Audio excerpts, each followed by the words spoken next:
Look at teams that impressed you in Week 4. Dan, I want to start with you. The only undefeated team remaining in the NFL. Yeah, I mean, it's easy to say, hey, the only team that's undefeated, but also the way that they won over the weekend against Jacksonville. Going down early, Jalen Hurts had a couple costly interceptions, pick six, and all of a sudden you're looking up the scoreboard. And I'm sure there were some critics saying, this team might be overrated. You know, look, they're giving a real test, but that tests their mettle. And this team continues to just be on fire in the second quarter. It is remarkable the way they kind of just hit the gas. They catch their momentum. They make the adjustments necessary. They start taking off.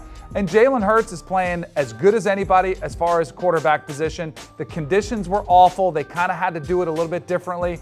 And then the defense stepping up at the end, because it did feel like, Jacksonville might make a run to come back in that game. They get the sack and the fumble of Trevor Lawrence late. This is an Eagles team that's playing with a tremendous amount of confidence on both sides of the ball. It really looks like they're coming together, and that's a reason why they're the odds-on favorite right now to win the NFC. It's one of the most talented rosters. They've got depth too, but I think you hit the nail on the head. It's the development of Jalen Hurts, and I think even in that sort of game, being able to win in a variety of ways or win ugly at times, which that game felt ugly because of the weather and the circumstances, it's impressive. It really is. I wasn't so sure of buying into what the Eagles were able to accomplish with Nick Sirianni in his first year. Thought it was maybe a year too soon. Maybe they overachieved. They proved me wrong. This is a team that I think was going to be a playoff team. I just didn't see them running away with the division. And look, it's early. I mean, the Dallas Cowboys aren't too far behind. And the Giants are 3-1. The Giants are right there too. So it's going to be a competitive division, but they're at the top of the NFC, and it looks pretty clear-cut that they're the best in the NFC. That's something to be said right now. That was going to be my next question, and they are the betting favorite at plus 300, followed by the Packers, the Bucks, the Rams, and then the Vikings there. All right, Brady, did you give us your team that impressed? Kansas City. Not yet. Kansas City. And for me, it was a dominant win. I mean, it's one thing to be able to, go on the road, play the way they did, but I mean, there was never a point in time in that game where I felt like they weren't in control.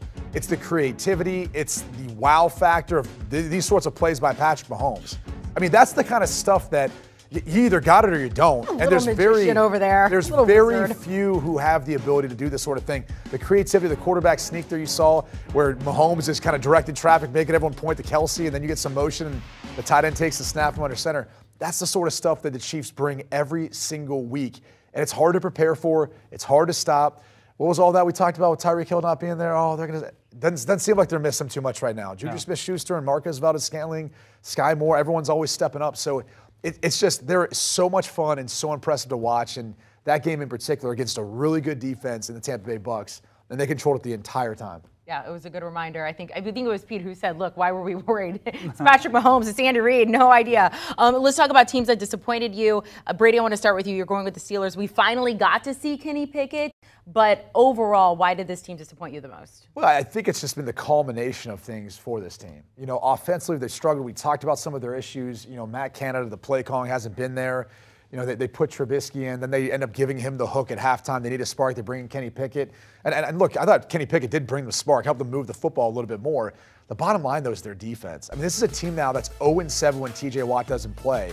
They just can't figure out a way of overcoming a lead and giving up. I mean, this is one where Chase Claypool has to make a better play on the football. I mean, bottom line, you base her in one-on-one. I know that people are going to say, it's double coverage. It's not double coverage. He's one-on-one. He's got to make that play. There was another pick where Pat Freiermuth tipped the football up and allowed the Jets to have plus field position in a short field to go get another score.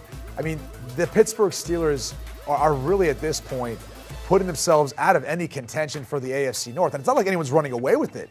They've just looked so poor on offense, and then defensively haven't stepped up when they needed to the most. So to me, it's just surprising. This is a Mike Tomlin team that he has never experienced a losing season. They are well on their way to a losing season as of right now. It's early. They can make some fixes, but it doesn't look good right now for their Steelers. Their schedule's about to heat up, too. And if you're going to make the change to Kenny Pickett, good luck with some of the games they have coming up. My biggest disappointment of the week was an AFC South game where the Colts were playing a division rival and the Titans at home, and they continue to struggle to protect Matt Ryan, and Matt Ryan continues to struggle protecting the football. And this is just the latest example. Chris Ballard has been trying to take these shots at various veteran quarterbacks, reclamation projects, if you will, whether it was Phillip Rivers, whether it was Carson Wentz, and now Matt Ryan, which I am good with. I was bullish on Matt Ryan this season, but if you're going to go that route, you've got to protect him. He's been sacked 15 times this season, which is I think it's only the third most in the NFL. And then you got to be able to run the ball. Like, where's Jonathan Taylor, who was so impressive last season? He only had 20 carries for 42 yards. Like, if you're going to have Matt Ryan in there, you got to protect him, got to give him that run game, and you can win. But coming up short in a moment like that, a division rival at home, now moving to, a losing record, I thought that was a tremendous missed opportunity for the Colts. And now Jonathan Taylor banged up with an ankle injury. We'll see when he's able to come back, how impactful he'll be. But, Shaq Leonard's had a hard time staying in and staying out. I think it's hurt their defense. And you hit the nail on the head. Their offensive line's been their strength, and it really has been nullified. They've been average at best, depending on the week you're watching them, and that's been the most surprising part. A lot of eyes on both the Colts and the Broncos going at it Thursday Night Football. Do you want a sports network that delivers everything that matters about the game? The highlights, the picks, the instant analysis, no yelling, no fake debates, no politics. Hit the subscribe button and never miss a moment.